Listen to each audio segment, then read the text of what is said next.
Treasury Secretary Janet Yellen is quoted as recently saying that childcare is one of the perfect examples of a market that is broken.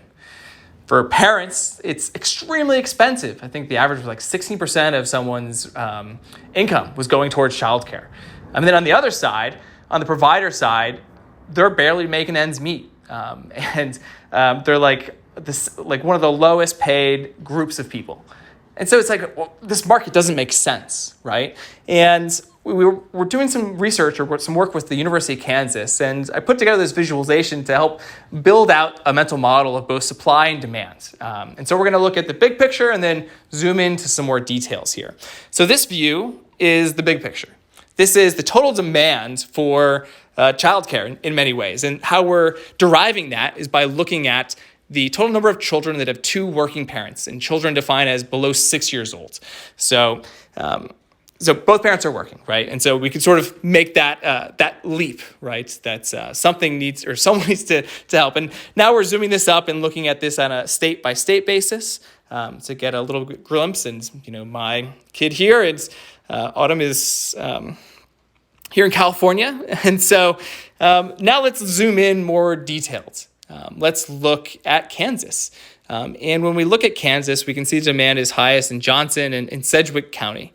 And next, what we're going to overlay here is, well, first we're going to order them. So this is going to now be in order largest to smallest in terms of demand or the number of children with two parents that are both working. And this pink dot is the number of child care slots available. So this is the supply of child care. So the green line is demand, the pink is basically supply. And so in these instances, you can see that there is a lack of slots available in most all of these cases. And so if we calculate the percentage, what percentage of each county of those children in that county do not have access to licensed childcare? And when we do that, we can expand this depth axis, and you can see that the numbers are pretty high. Johnson County is the lowest at 19%, or not the lowest, but low for being one of the more populous areas. There's one that has a surplus here, but I was shocked to learn that 44% of Kansas lives in basically a childcare desert where they have little or no options for childcare. So what?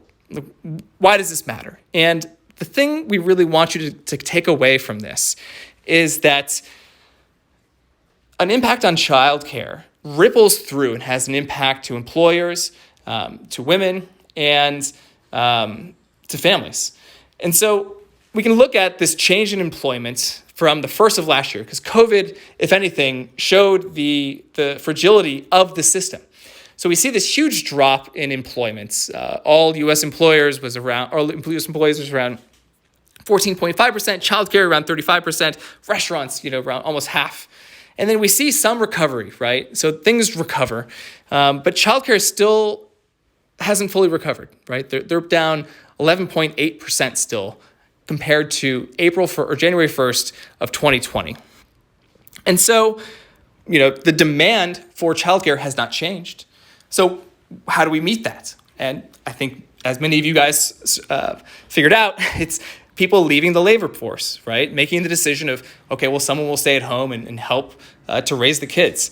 And this we see somewhat reflected, and obviously there's other factors beyond just childcare for leaving the labor force, but we can see an overburden on women as well. We see on the low here, minus 5.5% compared to January 1st of 2020, and minus 4.5% for men.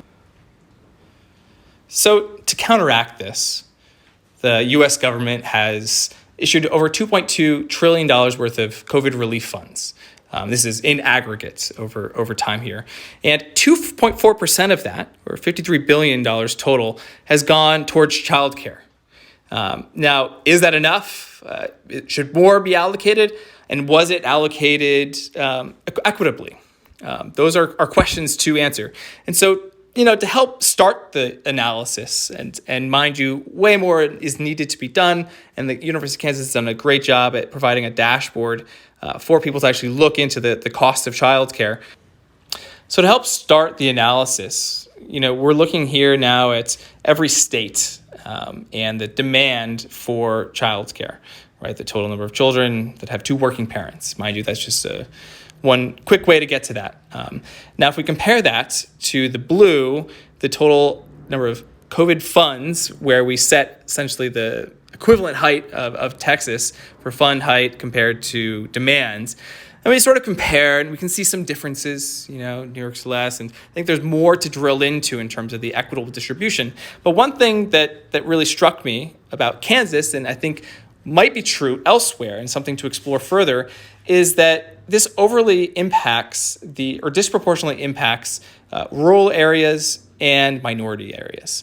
And I think that's something to really dig into further on a more county by county basis to understand how funds are being distributed and how we start to address some of these more systemic issues. So one thing I think that would really add a lot to this argument or for this engagement is to hear from the providers, childcare providers, and add their voice. Have COVID funds actually helped, and how do we help stabilize the system? To point back to where we started, it's a broken market, and Janet Yellen has called it out. And how are we going to address it, if at all?